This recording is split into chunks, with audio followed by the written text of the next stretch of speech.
है। तो चलिए बात करते हैं, शुरू करते हैं विटामिन डी। विटामिन डी की अगर हम बात करें तो सिर्फ हड्डियों और कैल्शियम तक ही हम लोग इनको समझ पाते हैं कि विटामिन डी मतलब विटामिन डी से हड्डी मजबूत होता है और कैल्शियम के एब्जॉर्प्शन में मदद, कैल्शियम से एब्जॉर्ब होता है। बस हड्डी और कैल्शियम से ही हम लोग जनरली समझ पाते हैं, लेकिन ये गलत है क्योंकि ये पूरे शरीर के लगभग हर सिस्टम को प्रभावित करता है, हर सिस्टम पे असर डालता है। तो सबसे पहला जो पार्ट है जो हम लोग जानते ही हैं पहले से, हड्डी और कैल्शियम, हड्डी और मांसपेशी पे पहले बात करते हैं क्योंकि इसके बारे में सारे लोग जानते हैं। तो सबसे पहला जो इस पर असर पड़ता है, असर डालता है, सबसे पहला असर डालता है कैल्शियम और फास्फोरस का जो एब्जॉर्प्शन है, जो हमारे शरीर में जो अवशोषण होता है। हम जब भी कुछ खाते हैं, हमारे खाने वाले जो भी फूड्स होते हैं, जो भी खाना खाते हैं हम सुबह से लेकर रात तक, तो उसके अंदर कई तरह के न्यूट्रिशन होते हैं, जिसमें प्रोटीन्स होते हैं, कार्बोहाइड्रेट होते हैं, मल्टीविटामिन होते हैं, मल्टी मिनरल्स होते हैं, और साथ ही साथ कैल्शियम वगैरह भी होते हैं। तो कैल्शियम और फास्फोरस ये दोनों को बॉडी में एब्जॉर्ब करके पूरे बॉडी में पहुंचाने का काम विटामिन डी करता है। अब आप समझ सकते हो कितना बड़ा रोल विटामिन डी का है, क्योंकि अगर विटामिन डी की कमी हुई तो भले ही हम कैल्शियम रिच फूड खा रहे होंगे, लेकिन वो एब्जॉर्ब नहीं हो पा रहा होगा उस अमाउंट पे, जिस अमाउंट में हमारे बॉडी को चाहिए।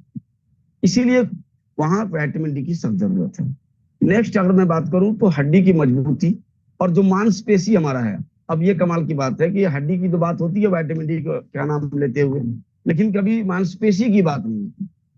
तो मैं क्लियर कर दूं कि मांसपेशियों में भी हड्डी की मांसपेशी की मजबूती के लिए भी विटामिन डी की सख्त जरूरत होती है। और अगर विटामिन डी की कमी हुई तो बच्चों में रिकेट्स नाम की बीमारी होती है, जो हड्डी हड्डी की एक बीमारी है, जिसके वजह से जहां जहां पे हड्डी है वो टेढ़ा मेढ़ा हो सकता है, मुड़ सकता है, इस तरह की बात है। और जो बड़े लोग हैं या बच्चों में ऑस्टियोमेलेशिया नाम की एक जबरदस्त खराब बहुत ही बेकार बीमारी होती है, बड़े होने पर ऑस्टियोपोरोसिस की बीमारी हो सकती है किसी को भी। अब जो दूसरा प्रभाव है हमारे शरीर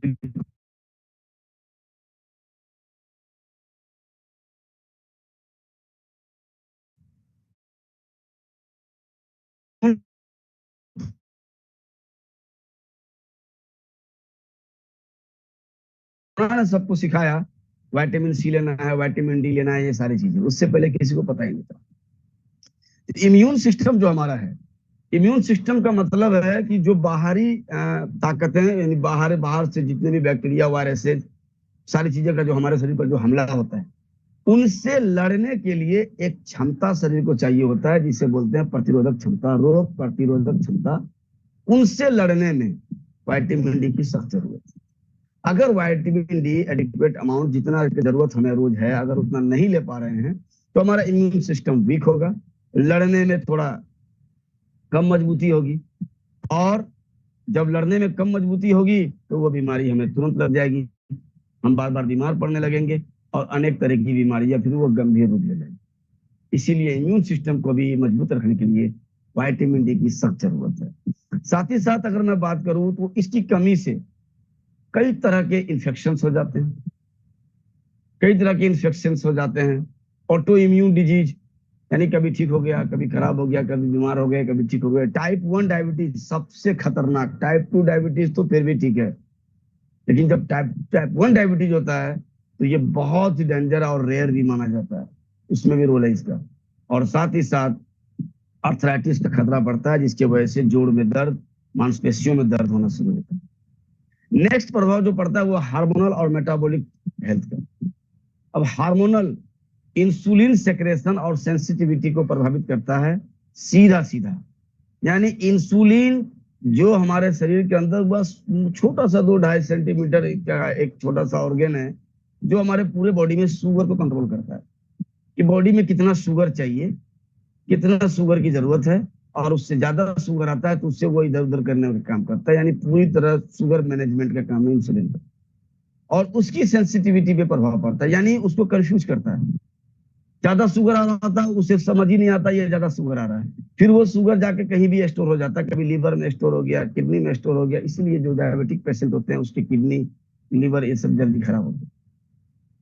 और इसकी कमी होने पर टाइप 2 डायबिटीज का भी रिस्क बढ़ता है। यानी अगर किसी को लंबे दिनों तक, सालों तक अगर विटामिन डी की कमी रहती है, तो उनका जो डायबिटिक लेवल है वो भले ही दवा खा रहा हो उसका, फिर भी वो इंक्रीज होता चला जाएगा, बढ़ता चला जाएगा। अब ब्रेन, जो हमारा ये मस्तिष्क है, और जो हमारा मेंटल हेल्थ है, जिससे हम सोच पाते हैं, कोई काम को कर पाते हैं, कोई फैसला ले पाते हैं, उस हेल्थ को भी प्रभावित करता है विटामिन डी।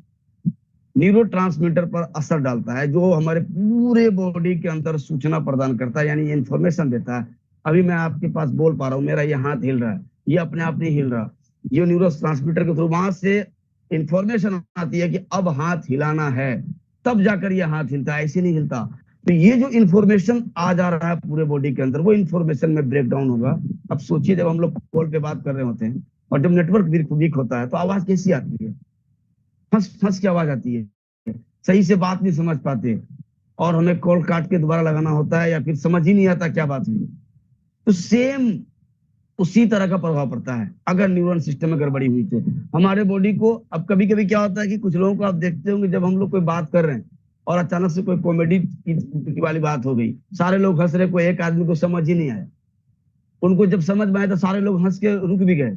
तो ये क्यों हुआ? क्योंकि उसका जो ब्रेन फंक्शन, उसको विटामिन डी की इतनी कमी हो गई कि वो जो इन्फॉर्मेशन आया था, वो इन्फॉर्मेशन न्यूरॉन से पूरे बॉडी को ट्रांसफर ही नहीं हो पाया, जहां से उसको हंसना था, तो समझ नहीं आया।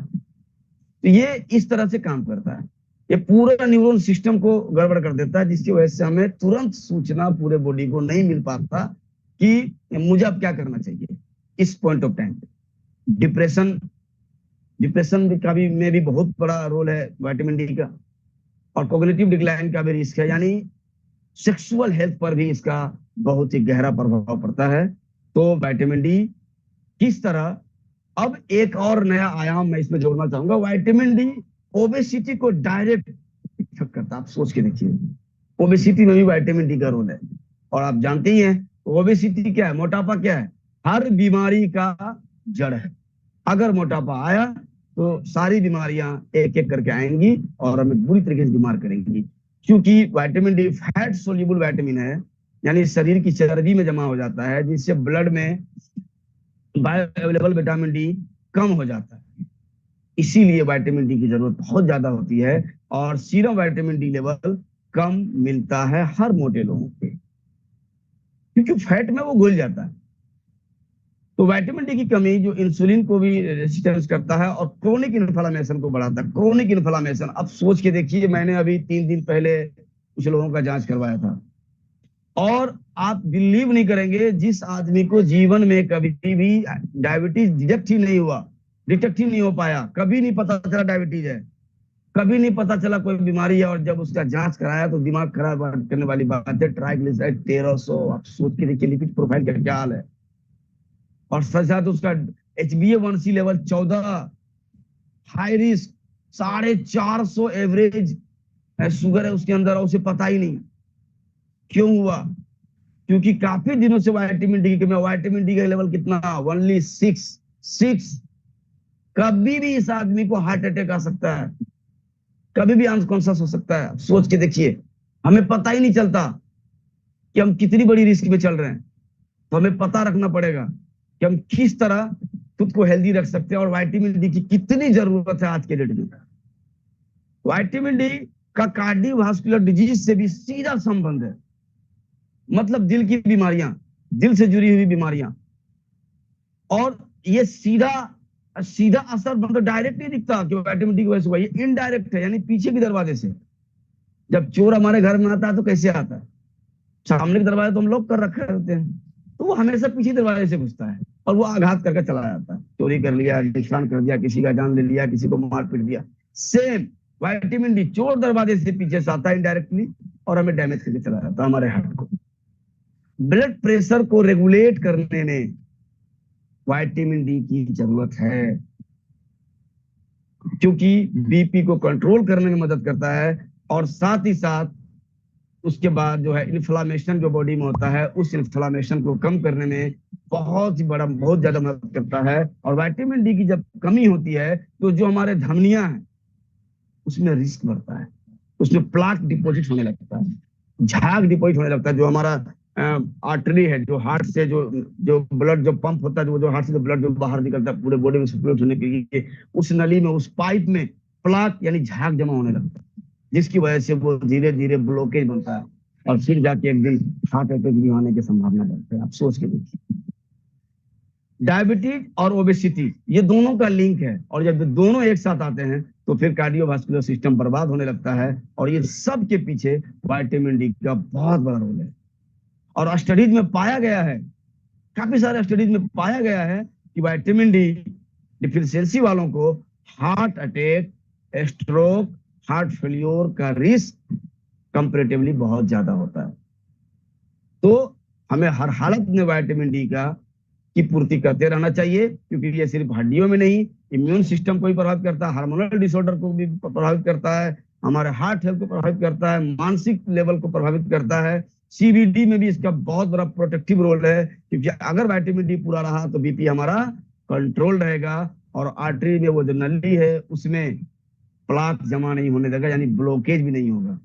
और साथ ही साथ अगर मैं बात करूं विटामिन डी की के डोज का, तो 18 साल तक के जो भी लोग हैं, लेडीज जेंट्स जो भी हो, 600 इंटरनेशनल यूनिट पर डे हर हालत में चाहिए होता है। और 19 साल से लेकर 70 साल तक के जो मेन एंड वुमेन है, उनका डोज है 6 से 8, 6 to 800 इंटरनेशनल यूनिट। मतलब अब इसको अगर हम पूरा करते चले जाएं तो हमें कोई भी बीमारी होने की संभावना नहीं रहेगी, और हम हमेशा जो है हमेशा स्वस्थ रहेंगे। अब समझ के देखिए, मोटापे वाले जो लोग हैं, जो लोग ओबेसिटी से जूझ रहे हैं, उन्हें vitamin D more than adequate amount लेना पड़ेगा। यानी 400 से 600 इंटरनेशनल यूनिट से कुछ नहीं होने वाला, उन्हें 2-2000 इंटरनेशनल यूनिट की जरूरत पड़ेगी, क्योंकि उनके बॉडी में बहुत सारा फैट जमा है और बहुत सारे रिस्क है उसको, हार्ट का भी। तो विटामिन डी की अगर हायर डोज लेते हैं तो उसके फैट में जो स्टोर होता है वो जाकर के वो फैट को धीरे धीरे खत्म करने में मदद करता है, और वेट लूज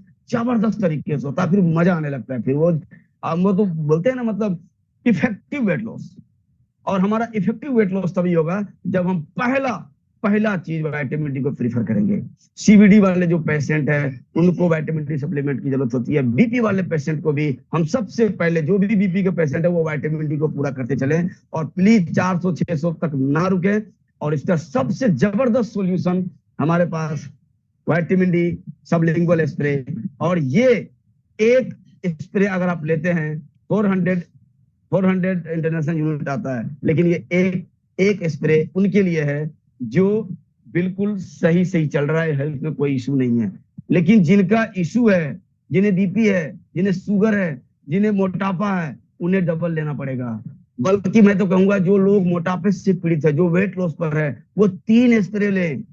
एक से काम नहीं चलने वाला, क्योंकि 1200 जब जाएगा बॉडी के अंदर तो 1200 से 2000 की जरूरत पड़ती है अगर इफेक्टिव वेट लॉस चाहिए, क्योंकि आपके बॉडी में बहुत सारा फैट जमा है, बहुत सारा ब्लॉकेज है, इसीलिए बहुत ही जरूरी है।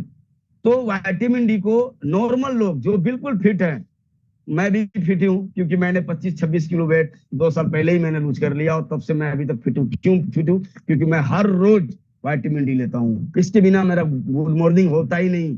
मैं जगते ही सबसे पहले विटामिन डी लेता हूँ फ्रेश होने के बाद।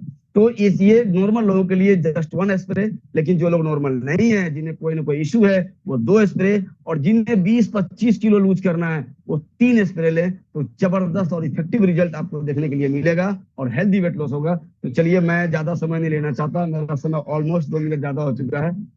तो मैं इसके लिए मैं आशा करता हूँ कि थोड़ा सा नॉलेज मैं इनहेंस कर पाया हूँ।